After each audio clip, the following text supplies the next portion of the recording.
बोलो श्री सद्गुरुदेव की जय। ओम नमः शिवाय गुरवे सच्चिदानंदमूर्तये निष्प्रपंचाय शांताय निरालंबाय तेजसे विश्वं दर्शनदृश्यमानं दर्पणदृश्यमाननगरी तुल्यं निजान्तर्गतं पश्यन्नात्मनि मायया बहिर्योः भूतं यथा निद्रया यः साक्षात् कुरुते प्रबोधसमये स्वात्मानमेवाद्वयं तस्मै श्रीगुरुमूर्तये नमः इदं श्रीदक्षिणामूर्तये अष्टवक्र गीताમાં આપણે જોતા હતા કૂટસ્થમ બોધદ્વૈત મહાત્માનમ પરિભાવય. એટલે આપણે બીજાના બાબતમાં તો ઘણો વિચાર કર્યો છે અને કરીએ છીએ, પણ એ કહે છે કે પોતાની બાબતમાં વિચાર કરો. તમે કોણ છો? જો એક તો તમે છો કૂટસ્થ, બધું બદલાય પણ તમે ક્યારે પણ બદલાતા નથી.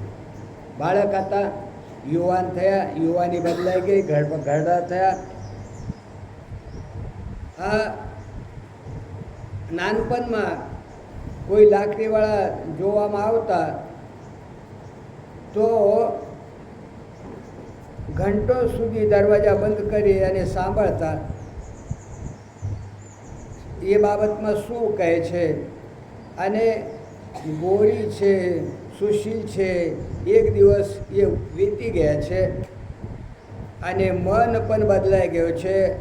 વાળ સફેદ થયા, ગરીબી આવી, કેટલીક વાર એવો પૈસા આવ્યા ને ગયા, પણ તમે તો જેમ છો એમ જ છો.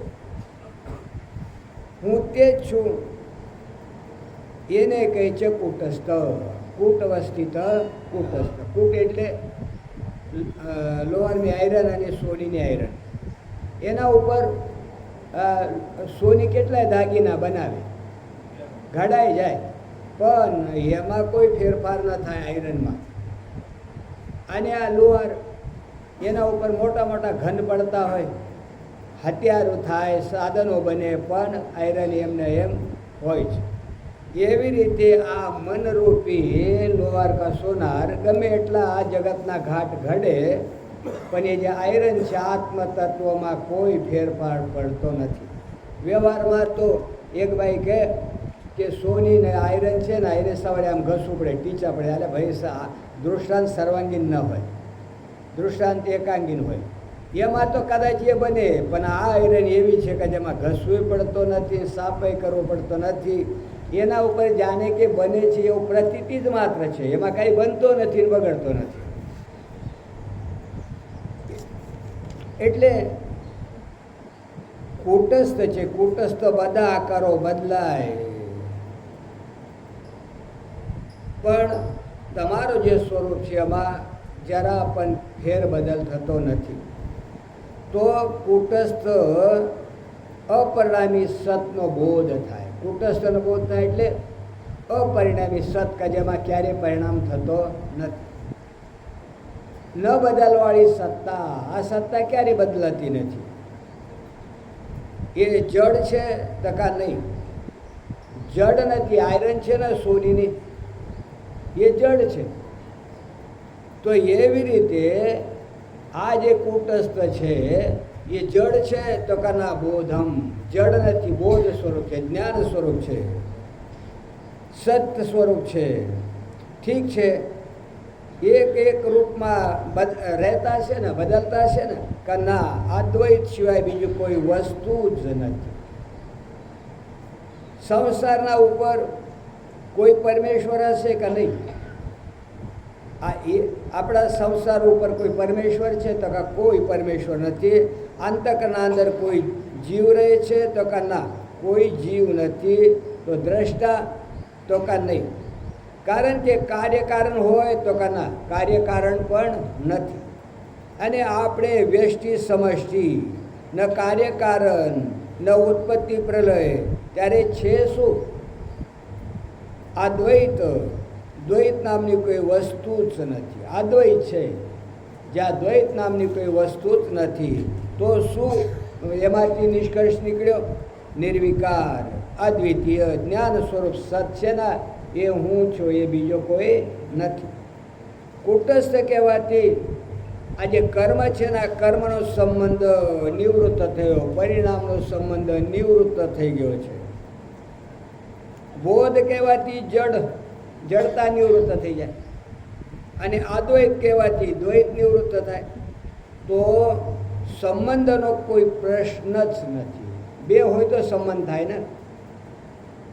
સંબંધ જ્યાં દ્વૈત હોય ત્યાં સુધી હોય છે. આ આત્મા તો એવો છે ને, એમાં ન કોઈ ફેરબદલ થાય, એમાં ન કોઈ આજ્ઞાન જડતા છે, ન એમાં એના આસપાસ દ્વૈત નામની કોઈ વસ્તુ છે. એ કોનું વર્ણન છે કે તમારું વર્ણન છે? 3.5 હાથના જ માનતા હોય તો વર્ણનનો એટલો ખ્યાલ નહીં આવે, પણ વિચાર દ્વારા જો એનાથી ઉપર ઉઠ્યા હોય તો આનો ખ્યાલ આવી જશે વાસ્તવિકતા શું છે. આત્માનમ પરિભાવય. એક વાર સમજમાં ના આવે, 2 વાર સમજમાં ના આવે તો સાંભળી લો, વારંવાર સાંભળો, 4 વાર સાંભળો, સાંભળતા જાઓ. તો કે વારંવાર સાંભળવા શું ફાયદો? જો શ્વેતકેતુને જ્યારે એક વખતમાં આ વાત સમજવામાં ના આવી, ત્યારે ઉપનિષદના ઋષિએ એને 9 વાર સમજાવી. તત્વમસી શ્વેતકેતુ અલગ અલગ દૃષ્ટાંત આપી અને 9 વખત કહ્યું. આ મધ છે, એ ફૂલોના રહસ્યમાં અલગ અલગ ફૂલ દેખાય, પણ બધા ફૂલોના રહસ્યમાં છે કે નહીં? આ રીતે આને આ દૂધ છે, એમાં માખણ દેખાય. એમાં માખણ છે ને, એને તમે કાં તો મલાઈ તાવી કાઢો તો ઘી નીકળે, અને જો એને વલાવો તો એમાંથી માખણ નીકળે. એટલે પણ એમાં દેખાતો નથી, પણ છે આવી રીતે. આ પાણીમાં મીઠું નાખ્યું, મીઠું દેખાય તો કાં નથી દેખાતો, તો પણ એમાં ચાખો તો મીઠાનો સ્વાદ આવે. આ એ રીતે આજે 1000 વાર સાંભળો તો પણ સમજમાં આવે, યોગ્યતા ના હોય તો સમજમાં ના આવે. મહેશ માતાજી એક વખત કહે કે તમે એક જ વખત કહો તત્વમસી, અને શ્વેતકેતુ માટે તો પેલા 9 વખત કહો. મેં કહ્યું ને 1000 વખત કહું તો શું થશે? એ કેટલા વખત કહ્યું એનું મહત્વ નથી. યોગ્યતા કેવી છે એના ઉપર આધાર છે. યોગ્યતા હોય તો એક જ વખત સાંભળતા કામ થઈ જાય છે. પણ જો તમને એ બોધ ન થાય કે તમે કુટસ્થ અદ્વૈત બોધ સ્વરૂપ છો, જડ નથી, તમે મરતા નથી, જીવતા નથી, પાપી નથી, પુણ્યાત્મા નથી, સુખી નથી, દુઃખી નથી, પરિચ્છિન્ન નથી, એ કેવળ ભ્રમના કારણે સંસારવાળા તમે બનીને બેઠા છો, સંસારી છો એ માનો છો. અને જ્યાં સુધી ભ્રમની નિવૃત્તિ ન થાય ત્યાં સુધી વારંવાર સાંભળો, એકલો સાંભળો નહીં, સમજો. અને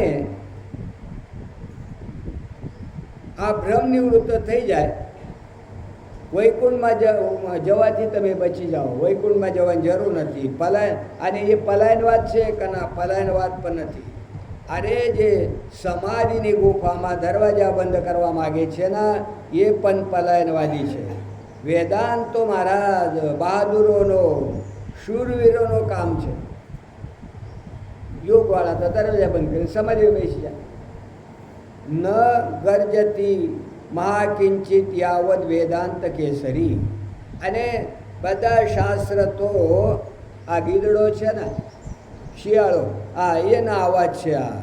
પણ શિયાળ એક જ વખત ગર્જના કરે તો બધા ભાગી જાય.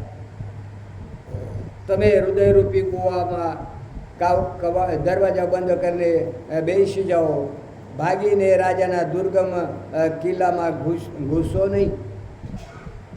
અહીં વ્યવહારમાં એવી નિર્દ્વંદ્વતા પ્રાપ્ત થાય છે. એ કામ કરો, તમને કામ છોડાવતા નથી. જે કામ કરો ને એ કામ કરતા રહો. ભોગ પણ છોડાવતા નથી. તમારું આ જગત છે ને એનો કોઈ નાશ કરતા નથી. તમારું જગત એમને એમ રહે. અને તમારા અંદર જે ભ્રમ ઉત્પન્ન થયો છે ને એ ભ્રમને નિવૃત્ત કરવા માટેની આ વિદ્યા છે, બીજું કંઈ કરતી નથી.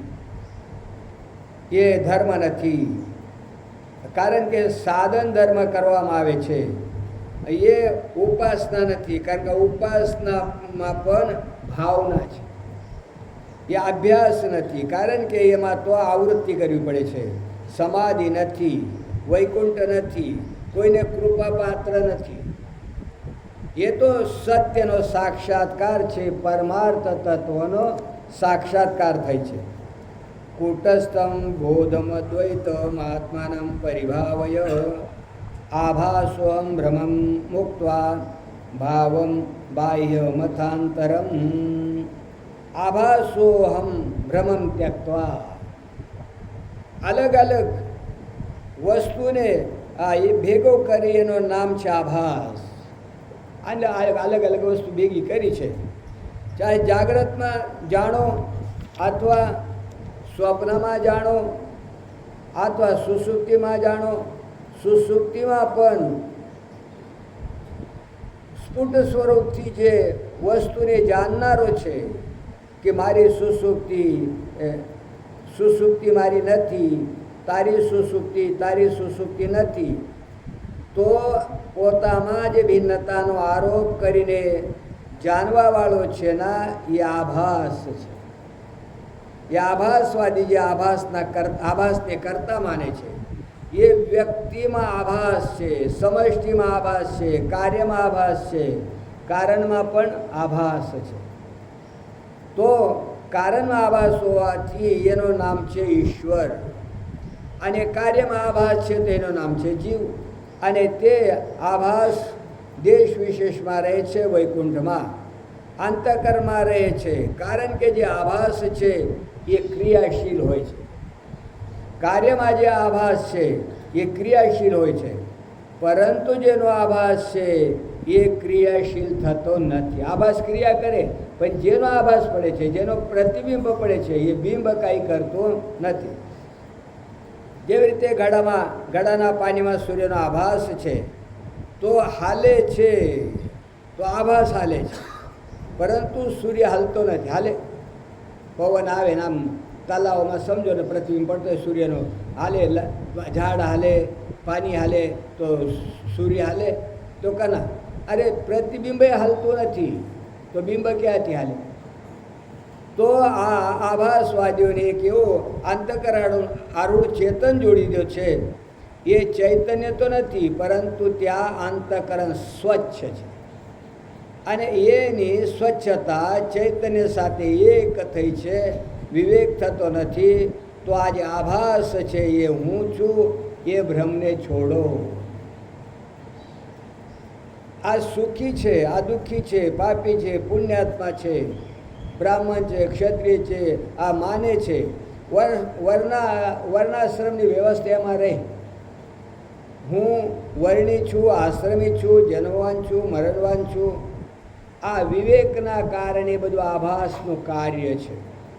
તો આ અધ્યાસને છોડો, આભાસને છોડો,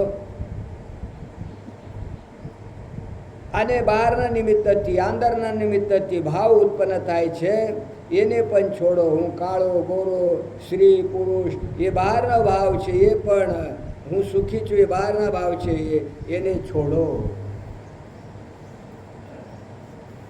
કૂટસ્થ શાબ્દિક એવં વ્યાખ્યા. જેવી રીતે પોતાને જાણવાની જરૂરત હોતી નથી. એ તો દુઃખનો ઝઘડો લાગી ગયો છે એના વચ્ચે, ત્યારે પોતાને જાણવાનો પ્રશ્ન ઉત્પન્ન થાય છે. દુઃખ ન હોય તો તમે કોણ છે જાણવાની જરૂર નથી. જે નથી તે પોતાને માનો છો. તમે પોતાને કોઈકના દીકરો માનો, દીકરી માનો, તમને મકાન માનો, પોતાનો ધન, એ બ્રાહ્મણપણું, આ એ મનુષ્યપણું, આ એ તમે એ બધું કંઈ પોતાની સેવા કરતા નથી. પોતાના માટે પણ કંઈક નીકળે છે કે નહીં એના સાથે બંધાઈ ગયા છો, પણ પોતાના બાબતમાં તો વિચારો કે તમે કોણ છો. કહે છે કે આત્મા કેવો છે કે કૂટસ્થ છે. કૂટસ્થ શબ્દોનો અર્થ થાય છે જે કૂટ છે. તો જાણતા હશો ને, કૂટસ્થ તો છે પણ જાણવાનું કામ કરે. અને તમે કૂટસ્થ શબ્દોનો અર્થ જાણતા જ હશો, ચિત્રકૂટ. પણ ચિત્રકૂટ કહેતા જ કૂટ માને થાય છે પર્વતનો શિખર. એનો અર્થ થયો કે વરસાદ આવે, ગરમી પડે, શરદી પડે તો પણ આ શિખર ઉપર કોઈ ફરક પડતો નથી, જેમના તેમ અડગ રહે છે. એને કહે છે કૂટ. કૂટવસ્થિત કૂટસ્થ, એનું નામ છે કૂટસ્થ. કૂટવત તિષ્ઠતિ ઇતિ કૂટસ્થ, જે પર્વત શિખરના સમાન સ્થિર રહે છે એનું નામ છે કૂટસ્થ. જેવા તમે રોવા માગો છો, જેટલો લો, પછી ઘરમાં દીકરો થાય છે તો ખુશી થાય, વિવાહ થાય છે તો પ્રસન્નતા થાય, અને પછી ઘરમાં કોઈ મરી જાય તો દુઃખ થાય. એ સુખ દુઃખ આવે અને જાય, પણ એ તો વર્ષા ગરમીને જેવા આવે, વરસાદ આવે એમ આવે, ગરમી આવે એમ આવે, ઠંડી આવે એમ આવે. અને શિખર તો અકંપ રહે, એમાં કોઈ ફેરફાર થતો નથી, થોડોય પણ કંપાયમાન થતો નથી. ઠંડીમાં થતરે આમ આપણે જેમ એ કહીએ, ના કંઈ નહીં, થોડા સમય માટે તમે રડી લો, હસી લો, પણ તમે છે ના જેમના તેમ છો. ઘણાના મૃત્યુ આપણે જોયા, અત્યાર સુધી કેટલાને જોયા હોય યાદ કદાચ ન હોય. કેટલાના જન્મ જોયા, કેટલાના વિવાહ જોયા, કેટલા દોસ્ત અને દુશ્મન જોયા. છેવટે બધાને તમે જોતા દેખતા હતા. આજ જે દુઃખ છે જીવનમાં આવ્યો છે એ ટકશે નહીં. કેમ કે તમે કૂટસ્થ આવે ને જાય, દ્વંદ્વ છે ને. એ બધા મહેમાન છે, મહેમાન આવે ને જાય ને, કાંઈ થોડા રહે. આવે છે તો આવવા દે, જાય છે જવા દો. આવતાય રોકો નહીં, જતાય રોકો નહીં. આવે રહેશે ને જશે. પણ આપણે શું છે કે એને પકડી રાખીએ છીએ એટલે દુઃખ થાય છે. પણ તમને પકડવાની ભ્રાંતિ જ છે, પકડી તો શકતા જ નથી. આ જગતમાં તમારા પાસે કોઈને પકડવા માટે સાધને નથી અને પકડવાની વસ્તુય નથી. ઇન્દ્રિય હોય તો પકડો ને. છે આત્માનો કોઈ અંશ અંશી ભાવ કંઈ સાવયવ નથી, એટલે એ પકડી ન શકે, કારણ કે કૂટસ્થ છે. અભિમાન પણ ક્યારેક થાય અને ક્યારેક જતો રહે. બ્રાહ્મણપણો જાગૃત થાય ને ક્યારેક ક્ષુદ્રપણો જાગૃત થાય. તમે ખરાબ ન માનો તો અમે ક્ષુદ્રને બ્રાહ્મણવત જોયો છે અને બ્રાહ્મણે ક્ષુદ્રવત જોયો છે. તમને ક્યારે ક્ષુદ્ર જોયો હશે અને ક્યારેક પોતાને બ્રાહ્મણ તરીકે જોયો હશે. પોતે પોતાને દેવતા જેવો જોયો હશે તો ક્યારેક રાક્ષસવત, ક્યારે ક્રોધ આવ્યો હોય, ક્યારે નુકસાન કરવાનું મન થયું હોય. એટલો એ રાક્ષસ ભાવ છે એ જોયો છો કે નહીં? એટલે આ બધા છે ને આવે ને જાય, કોઈ કાયમી નથી. પણ તમે કૂટસ્થ છો, તમારામાં કોઈ પરિણામ થતો નથી. એ આવે તો આવવા દો, જાય તો જવા દો. તમે વચ્ચે વિક્ષેપ કરો તો તમને થાય, કૂટસ્થને કોઈ વિક્ષેપ ન થાય. કારણ કૂટસ્થની દૃષ્ટિથી બીજો છે જ નહીં. કૂટનો બીજો અર્થ થાય છે, આપણે જોયો ને, સોનારાની લોહારની આયરન. અને સંસ્કૃતમાં કૂટ એટલે ખોટું થાય. તમે જાઓ ક્યાં ન્યાયાલયમાં, કોર્ટમાં જાઓ તો કૂટ સાક્ષી ખોટો બોલે, કૂટ સાક્ષી છે, ખોટી સાક્ષી આપે છે. ભલે ભાઈ ખોટી સાક્ષી આપવામાં જાય અને વાસ્તવિક સાક્ષી આપવામાં જાય તો જજ સાહેબ બિલકુલ પોતાની ખુરશી ઉપર વિરાજમાન રહે છે. તમે ખોટી સાક્ષી આપો તો એ વિરાજમાન છે અને સાચી આપો તો એ વિરાજમાન છે, અને એના સાથે કોઈ નિષ્પત નથી. તો સાચા ખોટામાં જે કૂટસ્થ છે ને એ બિલકુલ એક જેવો છે, કોઈ ફરક પડતો નથી. જેવી રીતે મહાભારતમાં 1800 શ્લોક આ વ્યાસ સમજે છે, એ તો સુખદેવજી સમજે છે. આ ઘણા શ્લોક એવો છે કે આપણને ખબર ન પડે કશું કાંઈ. એટલા માટે તો એમને સૂજે અને ગણપતિ તરત લખી નાખે ને, એટલા માટે ગણપતિને કહે છે કે વિચારીને લખજો, કારણ કે આ વિચારીને લખીએ ત્યાં સુધી એમને ટાઈમ મળે ને બીજો શ્લોક યાદ કરવા. સંજય સમજે છે કે નહીં એમાં સંદેહ છે. તો કૂટમાંને આઈ થયો જેમાં કૂટી કૂટીને ગંભીર ભાવ ભર્યો છે, એને કૂટ કહે છે. કૂટસ્થ એટલે દુનિયામાં જેટલી પણ ગ્રંથિઓ છે, જેટલી પણ માન્યતાઓ છે, જાગ્રત ગ્રંથિ, સ્વપ્ન ગ્રંથિ, સુસુપ્તિ ગ્રંથિ, કામ ગ્રંથિ, ક્રોધ ગ્રંથિ, લોભ ગ્રંથિ, સંશય ગ્રંથિ, હૃદય ગ્રંથિ, વિદ્યા ગ્રંથિ, બ્રહ્મ ગ્રંથિ, શિવ ગ્રંથિ, વિષ્ણુ ગ્રંથિ, એ બધા ગ્રંથિઓમાં જે એક જેવો છે એનું નામ છે કૂટસ્થ. આ બધામાં ગાંઠ પડે પણ કૂટસ્થમાં ગાંઠ પડતી નથી. આ કૂટસ્થ આત્માના બાબતમાં દર્શન શાસ્ત્રથી રીતિથી સમજાવે છે. અમારા ન્યાય દર્શન શાસ્ત્રના વિદ્વાનો કહે છે કે આત્મા 7 પદાર્થોમાં એક પદાર્થ છે.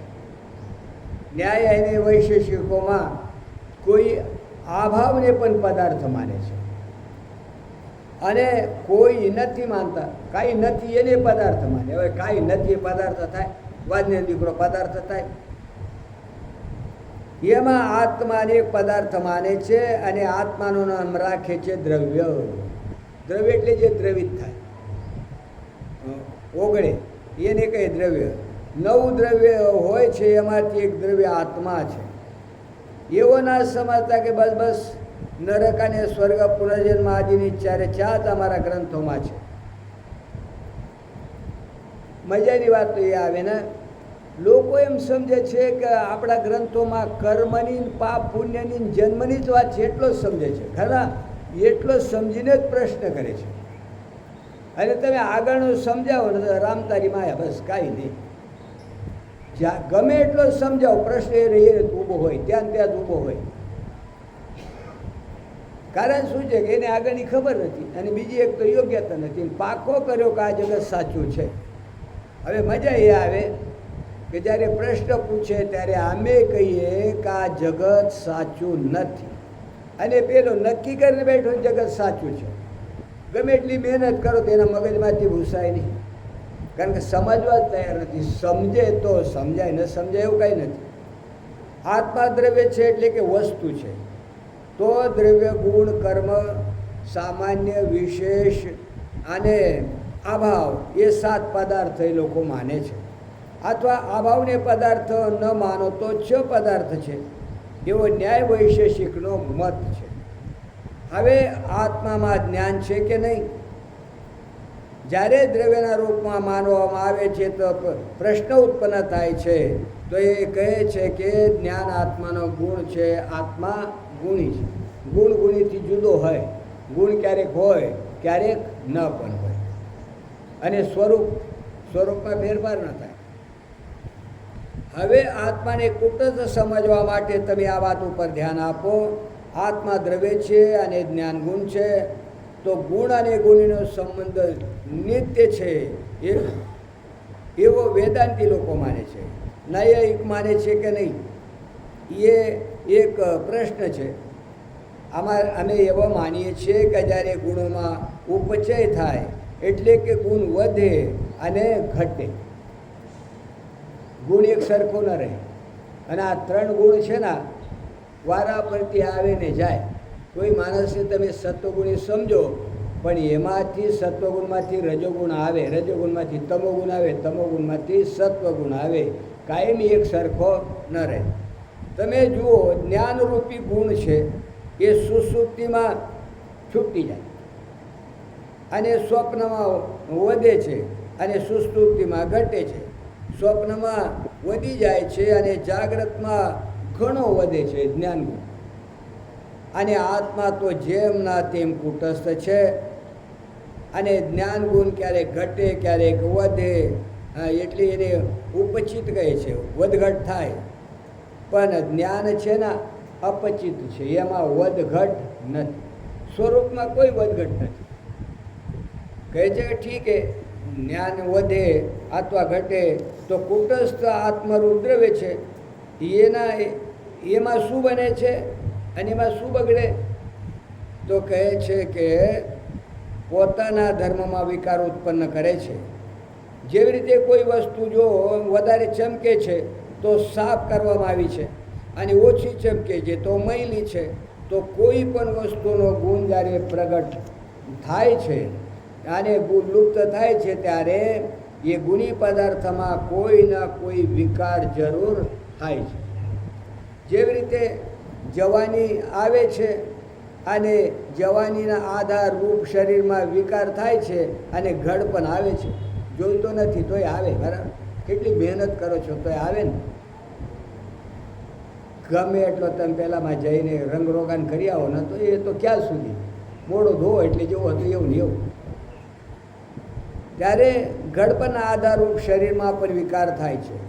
શંકરાચાર્ય ભગવાનનું કહેવું છે કે કોઈ ગુણ જો ઉદય થાય અને વિલય થાય તો એમાં મૂર્તિ અથવા ગુણનો ઉદય, મૂર્તિમાં ગુણનો ઉદય અથવા વિલય થાય, એ મૂર્તિમાં વિકાર જરૂર થશે. તો જ્ઞાન વધવાથી અથવા ઘટવાથી આત્મામાં વિકાર હોવો જોઈએ, આત્માનો ઉપકાર હોવો જોઈએ, આત્માનો આપકાર હોવો જોઈએ. કારણ કે આત્મા ગુણી છે એમ કોણ કહે છે? નૈયાયિકો. એનો જવાબ એવી રીતે છે, બીજા દર્શન ગુણ અને ગુણીનો નિત્ય સંબંધ માને છે.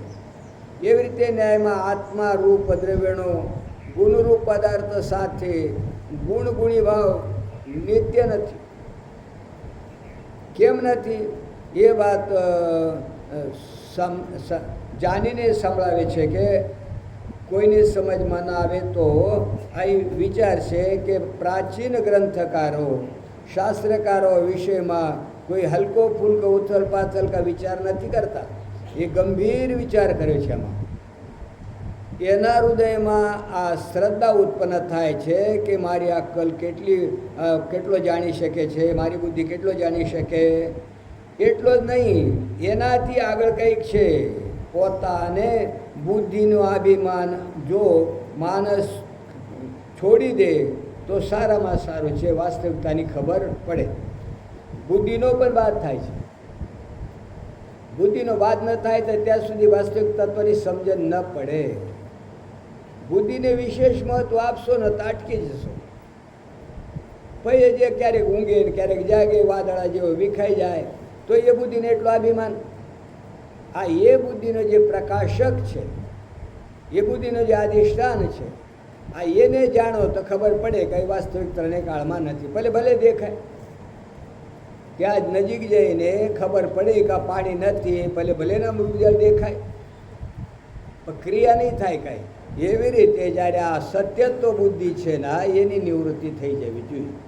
બહારના જગતની નિવૃત્તિની જરૂર નથી. બહારનો જગત ભલે દેખાય, સારી રીતે વ્યવહાર થાય, પણ બુદ્ધિસ્થ તે જગત છે એમાં જે સત્યતા છે એ નિવૃત્ત થઈ જવી જોઈએ. મોટા ભાગે જગતની નિવૃત્તિ ક્યાં થઈ કરવી છે એ સમજતા જ નથી. એક વખત એક જગ્યા ભાગવતની કથામાં ગયો હતો, ત્યારે એ મહાત્મા કહે કે આ સ્વામીજી તો વેદાંતિ છે, જગતને ખોટું કહે, આમ કહે તેમ કહે.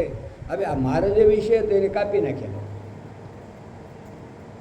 મને જ્યારે માઇક આપ્યો ને ત્યારે મેં કીધું, સ્વામીજી તમે મારો વિષય તો કાપી નાખ્યો છે, પણ એ જ સિદ્ધ કરીશું. કારણ કે તમે જગતને જો મિથ્યા સમજો છો ને એવો મિથ્યા અમે નથી સમજતા. આજે બહારનો જગત છે ને એ સત્ય કે મિથ્યાના સાથે અમારો કોઈ સંબંધ નથી. પણ જે જગત તમારા બુદ્ધિમાં છે ત્યાં જે સત્યત્વ છે ત્યાં અમે મિથ્યા કહીએ. આ બાહ્ય જગતને અમે મિથ્યા કહેતા જ નથી. અને લોકો મોટા ભાગે માને છે કે મિથ્યા છે તો દેખાવું ન જોઈએ. મિથ્યા છે માટે દેખાય છે, નથી માટે દેખાય છે. અને નથીમાં દેખાય એ માયાની વિશેષતા છે. હોય એને દેખાડે એમાં શું વિશેષતા કહો? પણ ન હોય એને દેખાડે તો માયાની વિશેષતા છે. ન્યાયશાસ્ત્રમાં દ્રવ્ય અને ગુણ સ્વતંત્ર પદાર્થ છે, માટે આવિદ્યા છે ત્યાં સુધી દ્રવ્યના સાથે ગુણગુણી ભાવ રહે છે.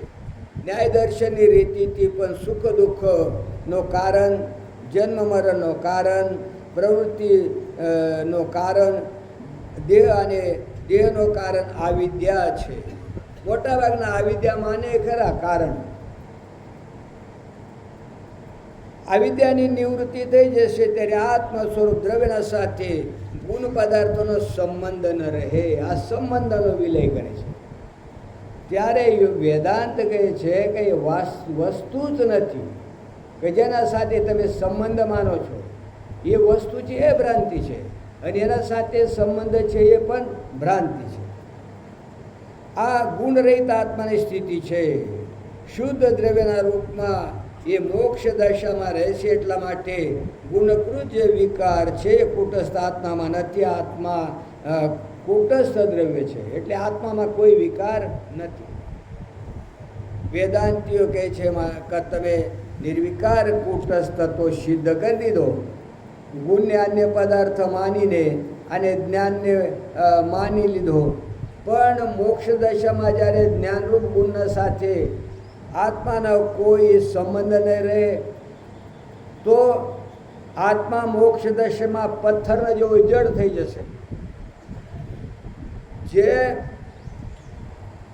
મોક્ષ અને દુઃખરૂપ માને છે, મોક્ષ કોઈ સુખ નથી, તો કહે છે ઠીક છે મોક્ષમાં દુઃખ નથી પરંતુ મોક્ષમાં સુખય નથી, તો પુરુષાર્થ તો અધૂરો છે. આત્મા જ્ઞાન સ્વરૂપ છે, જડ નથી. પોતાના સાથે તમે તમારા સાથે જ પ્રાપ્ત છો, બીજું કોઈ તમે અપ્રાપ્ત નથી. એટલા માટે તમે જેને કૂટસ્થ કહો છો કૂટસ્થ નથી, વાસ્તવિક આત્મા છે. આત્મામાં હું નથી એવો અનુભવ કોઈને પણ થતો નથી. એવો અનુભવ ઉદય થઈ શકે છે ખરો કે હું નથી? જો આત્મામાં મોક્ષ દશામાં અનુભવ છે ત્યારે તો જ્ઞાન સ્વરૂપ છે, અને જે અનુભવ નથી તે જડ છે. બંને તરફે તમારો મત બગડી ગયેલો છે. કૂટસ્થમ બોધમ એ નામપદ કૃત્ય છે, માને એક પદના પછી બીજો પદનો પ્રયોગ કરવામાં આવે છે. પહેલો પદ છે કૂટસ્થ. આત્માને કૂટસ્થ કહી દીધો અને પછી એને બોધ કહેવાની જરૂરત કેમ પડી? તો કહે છે કે કૂટસ્થ જડ પણ હોઈ શકે, તો આત્મા જડ નથી, જ્ઞાન સ્વરૂપ છે. એટલા માટે બોધ કહે છે. બોધ એટલે જ્ઞાન. ઘણાને બાદ અને બોધની ખબર જ નથી પડતી. કે ભજન તો બોલે પણ એને વેદાંતનો અભ્યાસ ન હોય ને તો બાદની ખબર ન પડે. એક મહાત્મા ભજન ગાતા હતા, બકરાપણાનો બોધ થયો. અર્થ સંગતિ છે, એને બાદની ખબર જ નહીં. બકરાપણાનો બાદ થાય પછી સિંહનો બોધ થાય. બકરાપણાનો બોધ થયો તો પહેલાં થતો નવો શું થયો? એટલે બોધ અને બાદમાં કાંઈ ખબર નથી પડતી. એટલે એ આત્મા છે ને જ્ઞાન સ્વરૂપ છે, બોધ સ્વરૂપ છે. એટલા માટે કૂટસ્થ પછી બોધ કહેવામાં આવે છે. કૂટસ્થ તો જડ પણ હોઈ શકે છે, કે સોનીની આયરન છે ને એ જડ છે. એવો આત્મા સમાધિમાં રહીને કૂટસ્થ નથી. આત્મા જ્ઞાન સ્વરૂપ કૂટસ્થ છે. એટલા માટે બોધ કહેવામાં આવે છે. વ્યવહારમાં બાદ ધ્યાનમાં લાવવા માટે કહે છે, વ્યવહાર રહિત અવસ્થાનો નામ અદ્વૈત નથી. સમાધિનું નામ અદ્વૈત નથી. આ તો ધ્યાનમાં બેસીએ અદ્વૈત નથી. આ મર્યા પછી કોઈ અવસ્થા પ્રાપ્ત થતી નથી. અચ્છા, મર્યા પછી કોઈ અવસ્થા પ્રાપ્ત થાય તો એ અદ્વૈત છે તો કે નહીં? વૈકુંઠમાં જે અવસ્થા પ્રાપ્ત થાય અદ્વૈત છે તો કે નહીં? એનું નામ અદ્વૈત નથી. વ્યવહાર નિવૃત્ત થઈ જાય એનો નામ પણ અદ્વૈત નથી. વ્યવહારને હમેટી લીધો, તો કે નામ અદ્વૈત, શાંતિથી બેસી ગયા. એનો નામ અદ્વૈત નથી. પોતાને અદ્વૈત જાણ્યા પછી વ્યવહારમાં પોતાની નિર્દ્વંદ્વતા પ્રાપ્ત થાય છે. સુખ દુઃખ, જય પરાજય, લાભ હાનિ એ કોઈ અસર નથી કરતા.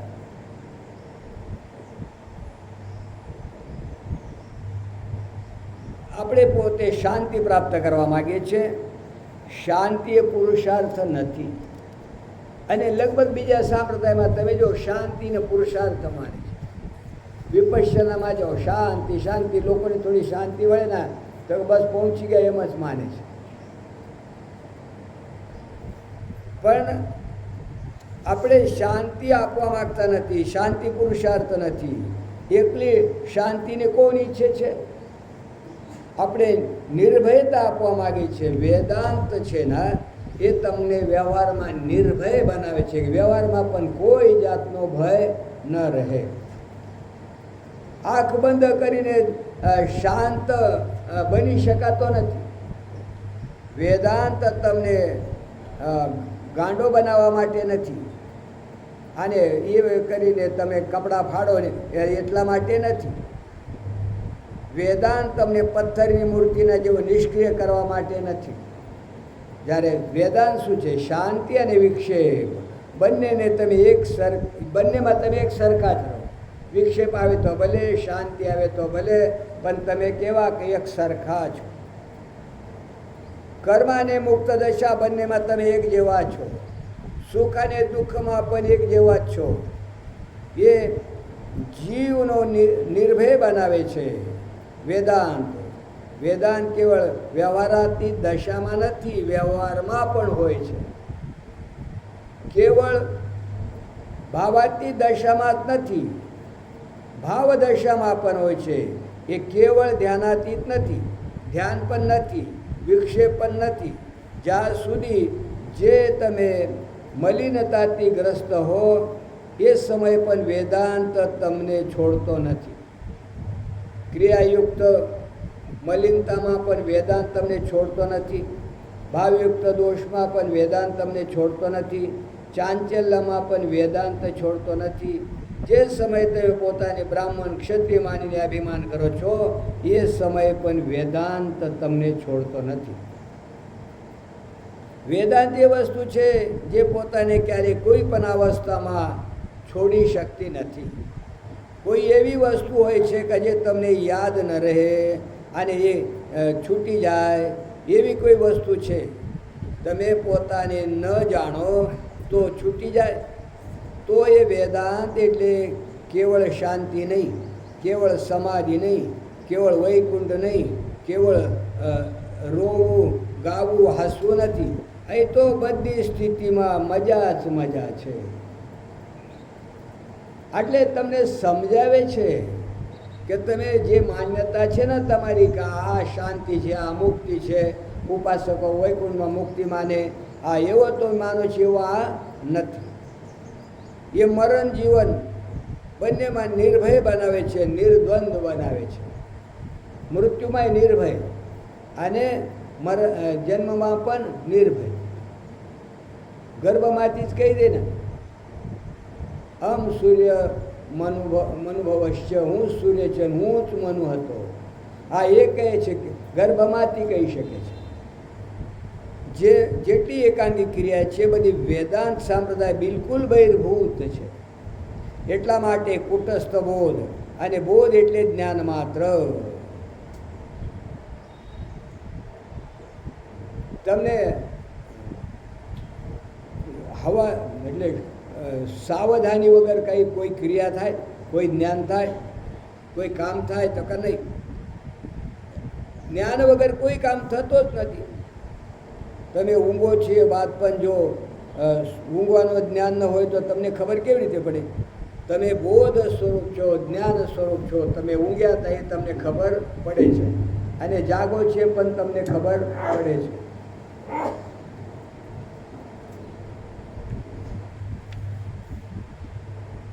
અને બંધ કરો, આનો અવાજ છે.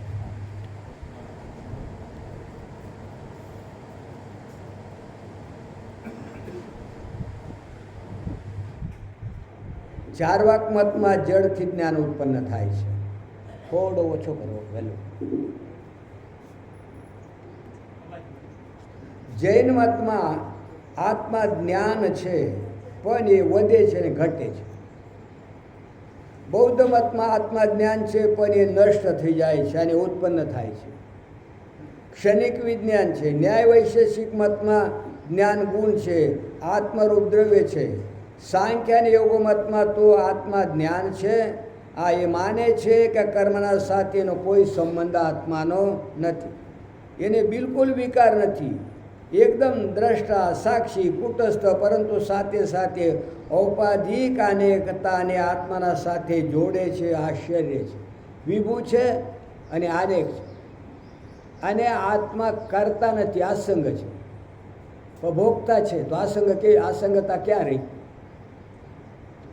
એ છે ને પ્રકૃતિ કરે અને આ પુરુષ ભોગે. એટલે એક મહાત્મા કહેતા, બહુ મોટા મહાત્માના શિષ્ય હતા, એ કહે છે કે આ પ્રકૃતિ જે જીવને ભોગ મોક્ષ આપે. તો મેં તરત જ પ્રશ્ન પૂછ્યો કે સ્વામીજી તમે શા માટે સંન્યાસી થયા? શા માટે આ શું કરવા કરો છો? આપ મળવાનો જ છે ને મોક્ષ, તો ક્યારે આપે એની ખબર નથી. જડ પ્રકૃતિ કોઈ દિવસ મોક્ષ આપે? એટલા માટે આજે સાંખ્ય મત છે ને, સાંખ્ય મતને સ્વીકારતા હતા. વેદાંતી લોકો તો આશ્ચર્ય કહે છે પ્રકૃતિ મહતત્વથી અહમ તત્વથી પંચમાત્રા અને પંચમાત્રાથી બનેલો અંતઃકરણ અને અંતઃકરણમાં ભેદ એ તો કાર્યરૂપમાં ભેદ છે, ઉપાધિમાં ભેદ છે. ઉપાધિના ભેદની કલ્પના કરી લે છે યોગાચાર્ય. ઉપાધિની કલ્પના ઉપહિતમાં કરે. આ 5 આંગળી છે, 5 આંગળીને જોનારો એક કપાસ. તો પછી તમે શા માટે એનો ઉપર આરોપ કરો? અનેક છે. સાંખ્યાચાર્ય કહે તમારો મત શું છે? અરે ભાઈ, બાળકોની એક કક્ષા હોય છે, એ વાસ્તવમાં દ્રષ્ટાને વિભુ માને છે, ઉપાધિથી પરિચ્છિન્ન નથી માનતા, પણ અનેકતા માને છે બંધ અને મોક્ષની વ્યવસ્થા માટે. તમારા ધ્યાનમાં આવે કે વિવેકનો ઉદય થાય છે દ્રષ્ટામાં, થાય છે કે દૃશ્યમાં? વિવેકને ઉદય થાય છે દૃશ્યમાં, તો દ્રષ્ટામાં તો હોતો જ નથી. તો જે બુદ્ધિરૂપ ઉપાધિમાં વિવેકનો ઉદય થઈને દૃશ્ય દ્રષ્ટાના પૃથક્ત્વનો બોધ થઈ જશે, એ દ્રષ્ટા મુક્ત થઈ જશે. અને જે ઉપાધિમાં વિવેકનો ઉદય નહીં થાય ત્યાં દ્રષ્ટા બંધ રહેશે. તો બંધ મોક્ષની વ્યવસ્થા માટે અમે દ્રષ્ટામાં ભેદ સ્વીકારીએ છીએ. એવી રીતે આત્મા જ્ઞાન સ્વરૂપ છે. પૂર્વમીમાંસક કહે છે કે આત્મા મોક્ષમાં જ્ઞાન સ્વરૂપ રહે છે, પરંતુ પ્રપંચ સંબંધોનો વિલય થઈ જાય છે. મુક્ત આત્મા પ્રપંચના સંબંધથી રહિત હોય છે. એ પ્રપંચ સાથે કોઈ સંબંધ રાખતો નથી. એટલે કે મર્યા પછી મુક્તિ થશે, જીવતા મુક્તિ બિલકુલ નહીં. મોટો વર્ગ આ માનનારો છે કે જીવતા મુક્તિ ન થાય, મર્યા પછી મુક્તિ થશે. વેદાંત કહે છે કે યોગાચાર્ય, સાંખ્યાચાર્ય ઉપાધિના ભેદથી બદ્ધ મુક્તની વ્યાખ્યા ત્યારે થાય છે કે જ્યારે ઉપાધિ સત્ય હોય તો. બોધમ અહીં તો ઉપાધિ સત્ય છે જ નહીં. એ અધિષ્ઠાનમાં ઉપાધિ ભાષ્ય છે. એ વિચાર તો કરો, આવો વેદાંતી રીતિથી વિચાર કરો. સત્યમ જ્ઞાનમ અનંતમ બ્રહ્મ, સત્ય જ્ઞાન સ્વરૂપ અને અનંત બ્રહ્મમાં બીજું કોઈ વસ્તુ ક્યાં? એકમેવા દ્વિતીયમ બ્રહ્મ નેહાનેસ્ત્ય બ્રહ્મવેદમ અગ્રે આસિત આત્મય વેદ મગરે આસિત. વ્યવહારમાં પણ પરબ્રહ્મ પરમાત્માના સિવાય બીજું કોઈ વસ્તુ જ નથી. વાચાર મનમ વિકારો નામ ધ્યેય મૃતિકેવ સત્યમ. વેદાંતિઓ કહે છે ઠીક છે, પોતાને દ્રષ્ટાને દૃશ્ય બનાવી દીધો, પોતે દ્રવ્યને ગુણ બનાવી દીધો, પોતાને જ્ઞાનનો ઉત્પન્ન બનાવી દીધો અને નષ્ટ પણ નાશવાન પણ બનાવી દીધો. પોતાના જ્ઞાનને ક્ષણિક બનાવી દીધો, પણ અમારા અહીં તો જ્ઞાન જ બધાનો અધિષ્ઠાન તત્વ છે, પ્રકાશક છે. જ્ઞાન પોતે પોતાનામાં અન્યને પ્રકાશિત કરે છે. મિથ્યા શબ્દ સાંભળીને તમે લોકો ભયભીત ના થતા, ગભરાતા નહીં. કાયદાથી સાંભળાયને રીતિથી વેદાંતનો શ્રવણ જેને કર્યો નથી. મિથ્યા શબ્દનો અર્થ થાય છે પ્રતીતિ હોય છતાં અનિર્વચનીય, પોતાના અભાવના અધિકરણમાં ભાસવું. સ્વભાવાધિકરણે ભાસમાનત્વ મિથ્યાત્વમ. મિથ્યા શબ્દનો એક અર્થ એ થાય છે કે જે બિલકુલ છે જ નહીં પ્રતીત થાય, અને મિથ્યા શબ્દનો બીજો અર્થ થાય છે અનિર્વચનીય. છે તો નહીં પણ પ્રતીત થાય. સત ન હોવા છતાં પણ જ્ઞાનનો વિષય છે. અને આકાશની નીલિમા, જે આકાશમાં એ નીલિમા દેખાય છે, અનિર્વચનીય છે. એ આંખોથી નીકળે છે અને આકાશથી નીકળે છે. આકાશથી નીકળે કે આંખથી? આ નીલિમા ક્યાંથી નીકળી? આકાશમાં તો નીલિમા છે, તો ત્યાં અહીં કેમ નહીં? અને નીકળે ક્યાંથી નીકળે છે? અરે જો આંખથી નીકળે તો અહીં ખબર પડવી જોઈએ, કારણ કે આંખ તો અહીં છે અને નીલિમા ત્યાં છે.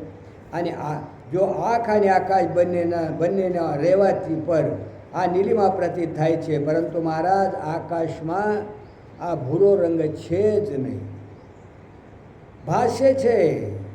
ક્યાંક જ્યાં નથી ત્યાં, આકાશમાં નથી અને ભાસે. તો ભાસમાનતા બે પ્રકારની થાય છે. એક વસ્તુ ન હોય અને ભાસે, અને એક આત્મા છે, આ એ છે.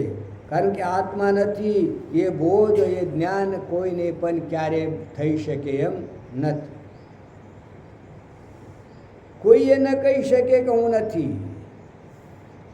નથી બોલનારો તો છે ને, પરંતુ તમારો વિચાર તો નથી હોતો, પ્રતીતિ તો થાય છે. તો એ અજ્ઞાન દૂર થઈ જતા એ પ્રતીતિ રહે છે, હંમેશા પ્રતીત થાય. એવો કોઈ ઠેકો નથી કે ક્યારેક દેખાય ને ક્યારેક ન દેખાય. તમને એ હંમેશા પ્રતીત થાય છે કે હું મનુષ્ય છું. ઊંઘતા સમયે પ્રતીત થાય, સ્વપ્નમાં પ્રતીત થાય. જ્ઞાનની સત્યતાની જરૂરી એમાં પડતી નથી. એ તો ભાવ સાતત્યની જરૂર છે. એ કાયમી રહેતો નિષ્ઠા નથી રહેતી, સ્થિતિ નથી રહેતી. જ્યારે આજ્ઞાનનું વિજૃંભન છે, ત્યારે આજ્ઞાન જ્યારે ફેલાય છે, ત્યારે આ બધું રહે છે. તો અહમ અને ઇદમ બંને પ્રતીત તો થાય છે, પરંતુ એ બંને જેમાં પ્રતીત થાય છે જ્ઞાન સ્વરૂપ આત્મા છે. એ બંને જેમાં દેખાય છે એનું નામ જ્ઞાન સ્વરૂપ આત્મા છે. એ બંને ક્યારેક પ્રતીત થાય ને ક્યારેક નથી થતા. એનો પ્રતીતિ અને પ્રતીતિ ન થવું જેમાં થાય છે ને, એનું નામ છે આત્મા. અને એ તો મહારાજ અદ્વિતીય છે, એટલે એના સિવાય બીજા કોઈનો પણ અસ્તિત્વ જ નથી. સાંખ્યોને કહે કે તમારો જ્ઞાન દ્વૈત છે, યોગીને કહે તમારો જ્ઞાન દ્વૈત છે, હે મીમાંસકો તમારો જ્ઞાન દ્વૈત છે, ન્યાય વૈશેષિક તમારો જ્ઞાન છે ને દ્વૈત છે, ચારવાક અને બૌદ્ધો તમારો જ્ઞાન દ્વૈતવાદી છે. એ વેદાંત એટલે કે જ્યાં જ્ઞાન જ અદ્વૈત છે, અહમ અને ઇદમનો દ્વૈત જ નથી, ભેદ જ નથી. જો આ દ્વૈતને જ જ્ઞાનથી કાઢી દો તો બોધ જ દ્વૈત થઈ જશે. અને જો બોધને કાઢો તો કુટસ્થ જડ થઈ જશે, અને કુટસ્થને કાઢો તો બોધનો વૃત્તિ જ્ઞાન રૂપ થઈ જશે, અને બોધને કાઢો તો કેવળ સત છે રહી જશે. એ જ્ઞાન સ્વરૂપ નહીં રહે, કારણ કે પછી જડ પણ છે. કારણ કે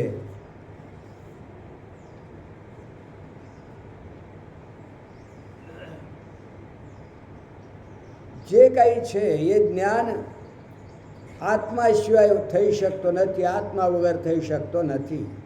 કોઈને ખબર પડવી જોઈએ, નહીં તો બેકાર જશે.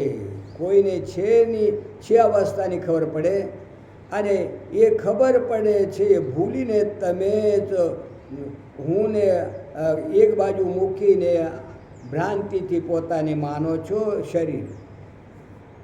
તમે પોતાને ખોઈ દીધો છે, પોતાને નષ્ટ કરી રહ્યા છો. તો છે પોતાનું સ્વરૂપ, જ્ઞાન સ્વરૂપ, ત્યારે તો સત્ય છે. અને જો જ્ઞાનથી ભિન્ન છે તો ખોટું જ્ઞાન છે. અને અનેક જડ થઈ જશે. જો જ્ઞાનને એક બાજુ હડસેલો તો જડ અવશેષ રહી જશે, અને કૂટસ્થને કાઢો તો જ્ઞાન વિકારી થઈ જશે. માટે જ્ઞાનમાં વિકાર ન હોય એના માટે કૂટસ્થની આવશ્યકતા છે, અને જ્ઞાનમાં અનેકતા ન હોય એના માટે અદ્વૈતની આવશ્યકતા છે, અને અદ્વૈત અને કૂટસ્થ જડ ન હોય એના માટે બોધની જ્ઞાનની જરૂર છે. એટલા માટે ત્રણેય શબ્દનો પ્રયોગ સમજીને કરવામાં આવે છે.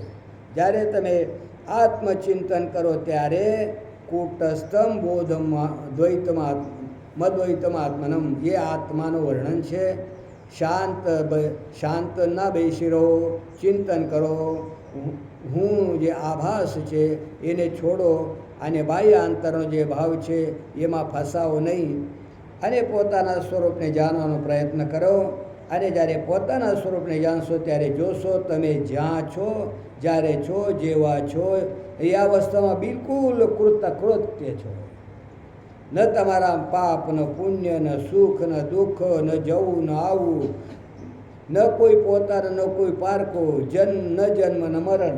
તમે તો બિલકુલ નિત્ય શુદ્ધ બુદ્ધ મુક્ત જ છો, નિર્ભય છો. થવું નથી, છો. સમજવાનું છે, અને સમજાઈ જાય તો કામ થઈ જાય. બીજું કરવા પણ નથી. અને એટલે આજે પૂર્ણાવતી છે ને, પણ તોય આપણે 10 મિનિટ રિસેસ રાખી, એ પછી થોડો ચલાવી અને પછી આગળનો પ્રોગ્રામની પૂર્ણાવતી તરફ આપણે આગળ વધી. બોલો શ્રી સદગુરુદેવ કી જય.